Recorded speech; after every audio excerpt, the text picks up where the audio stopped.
Hello നമസ്കാരം, എല്ലാവർക്കും ഇന്നത്തെ സ്വർണ്ണവില അറിയിക്കുന്ന ഗോൾഡ് റേറ്റ് ടുഡേ ചാനലിലേക്ക് സ്വാഗതം. ഇന്ന് 2024 ജൂൺ മാസം 14 തീയതി വെള്ളിയാഴ്ച. സംസ്ഥാനത്തെ കഴിഞ്ഞ ദിവസങ്ങളിൽ ഉയർച്ച രേഖപ്പെടുത്തിയ സ്വർണ്ണവില ഇപ്പോൾ വീണ്ടും കുറയുകയാണ്. ഇന്ന് 1 ഗ്രാം സ്വർണം 25 രൂപയും 1 പവന് 200 രൂപയുമാണ് കുറവ് രേഖപ്പെടുത്തിയത്. ഇന്നത്തെ സ്വർണ്ണവില നോക്കാം. അതിനു മുൻപായി ഈ ചാനൽ ഇതുവരെ സബ്സ്ക്രൈബ് ചെയ്തിട്ടില്ലാത്തവർ സബ്സ്ക്രൈബ് ചെയ്ത് തൊട്ടടുത്തുള്ള ബെൽ ബട്ടൺ അമർത്തി ഓൾ സെലക്ട് ചെയ്യുക. ഇന്നത്തെ 916 സ്വർണ്ണവില 1 ഗ്രാം 6590 രൂപ, 1 പവൻ 52,720 രൂപ. 24 ക്യാരറ്റ് സ്വർണ്ണവില 1 ഗ്രാം 7189 രൂപ, 1 പവൻ 57,512 രൂപ. 18 ക്യാരറ്റ് സ്വർണ്ണവില 1 ഗ്രാം 5391 രൂപ, 1 പവൻ 43,134 രൂപ.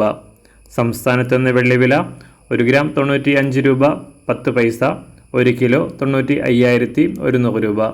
അന്താരാഷ്ട്ര മാർക്കറ്റിൽ 1 ഔൺസ് സ്വർണത്തിന് $2,305. എല്ലാ ദിവസവും അറിവിരുന്ന സ്വർണ്ണവില അറിയാനായി ഈ ചാനൽ ഇപ്പോൾ തന്നെ സബ്സ്ക്രൈബ് ചെയ്ത് തൊട്ടടുത്തുള്ള ബെൽ ബട്ടൺ അമർത്തി ഓൾ സെലക്ട് ചെയ്യുക. വീഡിയോ ഇഷ്ടമായാൽ ഒരു ലൈക്ക് ചെയ്യാനും നല്ല നിർദ്ദേശങ്ങൾ കമൻറ്റ് ചെയ്യാനും കൂടെ ശ്രദ്ധിക്കുക.